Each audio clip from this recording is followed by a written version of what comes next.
త్రిదశ rice అన్నింటికీ దగ్గరగా మీ మనసుకి మరింత దగ్గరగా త్రిదశ రైస్ వేర్ లైఫ్ షైన్స్.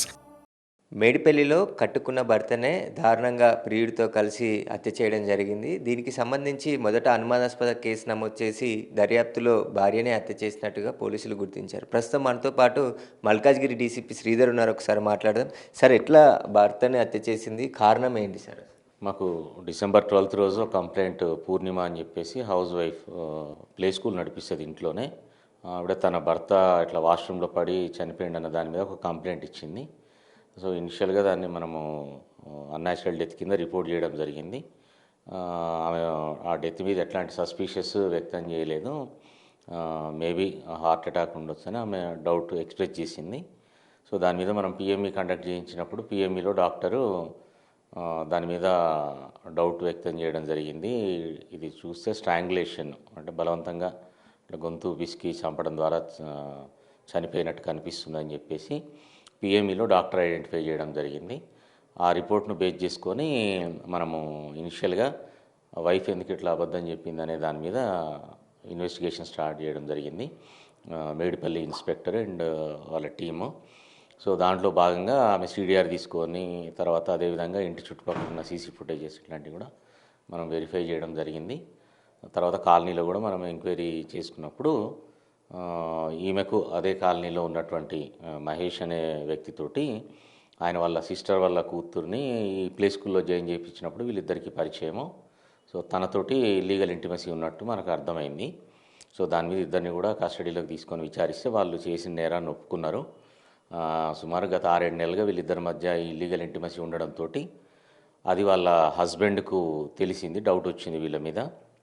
దాని మీద అతడు తరచుగా ప్రశ్నిస్తుండడంతో తనను తప్పించే ఆలోచనతో వీళ్ళిద్దరు కూడా ఈ మర్డర్కు ప్లాన్ చేసి 11వ తారీఖు సాయంత్రం అతను ఆఫీస్ నుంచి వచ్చేసరికే ఈ పూర్ణిమ ఎవరైతే మహేష్ ఉన్నాడో అతని ఇంటికి పిలిపియడము, ఇంట్లోనే అతను ఉండి ఈ డిసీజ్డ్ ఎవరైతే ఉన్నారో రాజేష్ రాగానే తనని గట్టిగా పట్టుకొని గొంతు పిసికి చంపడం జరిగింది.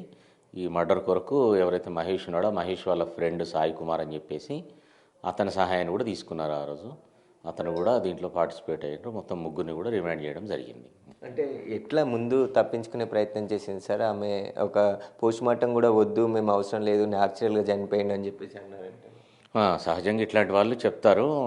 బట్ యాజ్ పర్ ప్రొసీజర్ కంపల్సరీగా మనకి అన్యాచురల్ డెత్ ఏది ఉన్నా సరే డెఫినెట్గా పిఎంఈ కండక్ట్ చేయించడం జరుగుతుంది. కాజ్ ఆఫ్ డెత్ తెలుసుకున్న తర్వాతనే అటువంటి కేసులన్నీ కూడా ఫైనల్ చేయడం జరుగుతుంది.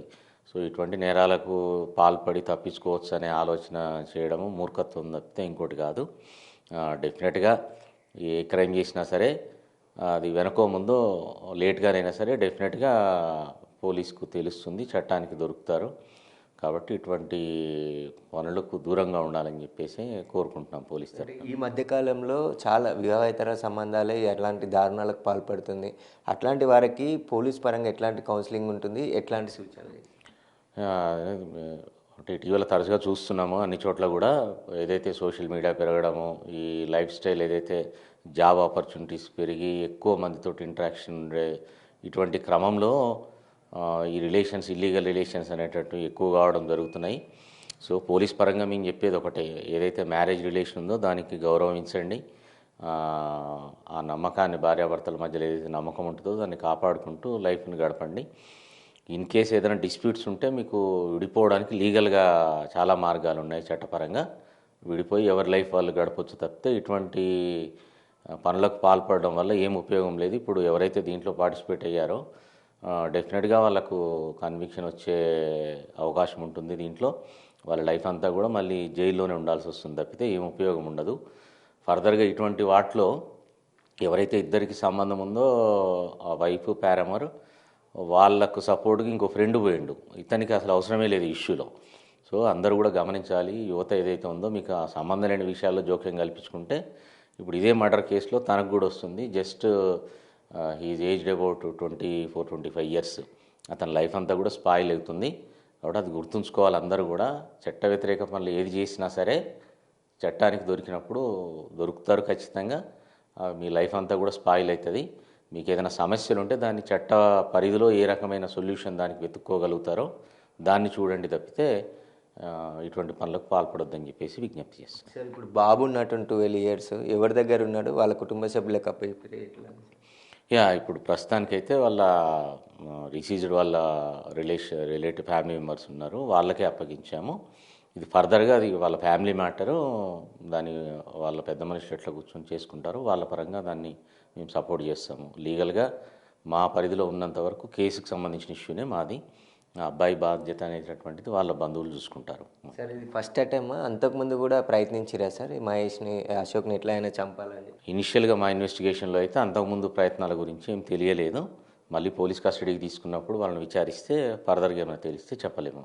యాజ్ ఆఫ్ నో మాత్రం ఇదే ఫస్ట్ అటెంప్ట్.